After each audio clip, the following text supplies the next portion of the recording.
En materia constitucional hay dos características muy importantes: los llamados derechos expresos y los llamados derechos implícitos.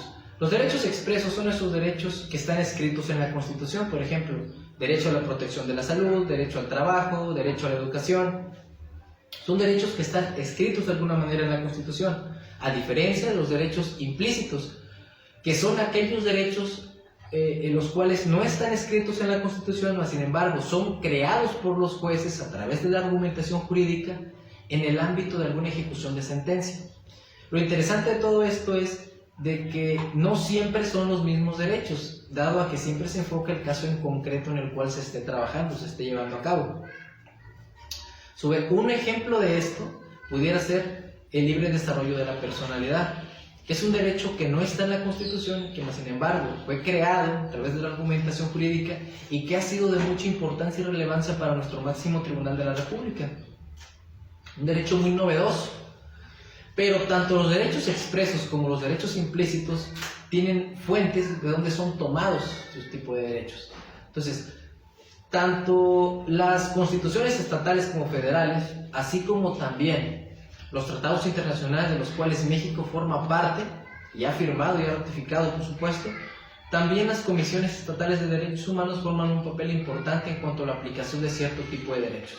En algún momento se debatía sobre si las personas morales eran titulares de derecho, o titulares de algún derecho, dado a que después de la reforma del 2011 entran ciertos principios constitucionales. Por ejemplo, en el artículo primero se menciona sobre el principio pro persona y la interpretación conforme.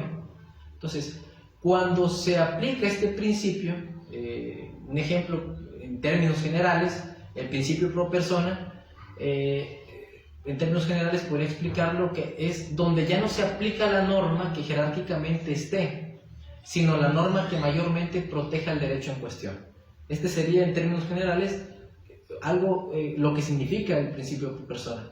Pero la interpretación conforme, en términos generales podría llamarlo, es ese principio donde todo lo que sea infraconstitucional, es decir, lo que esté fuera de la Constitución, se va a interpretar conforme a lo que la Constitución establezca.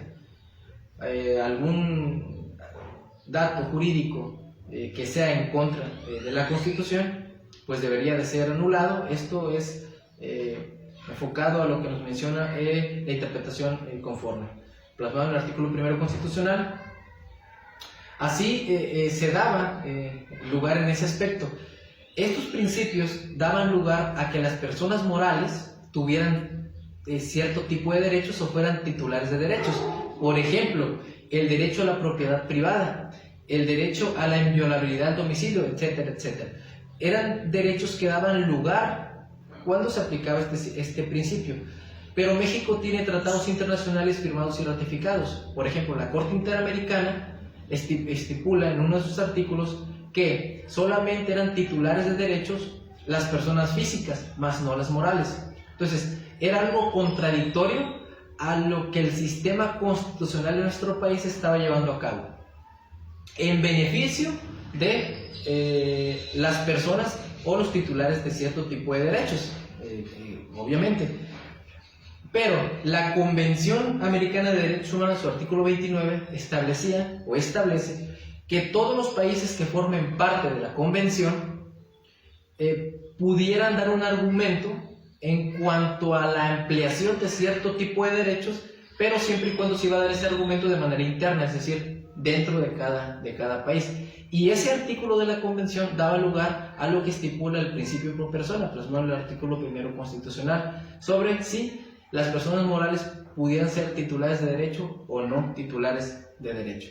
Entonces, en algún momento se llegó a pensar sobre la interpretación de cierto tipo de derechos, dado a que en el artículo primero constitucional se habla sobre que todas las autoridades tienen la obligación de promover, respetar, proteger, garantizar los derechos humanos que están en la Constitución. Pero también es cierto de que somos un país federalista. Es decir, hay cierto tipo de competencias para cierto tipo de autoridades, o en otras palabras, diversos niveles de autoridad y diversos tipos de competencias.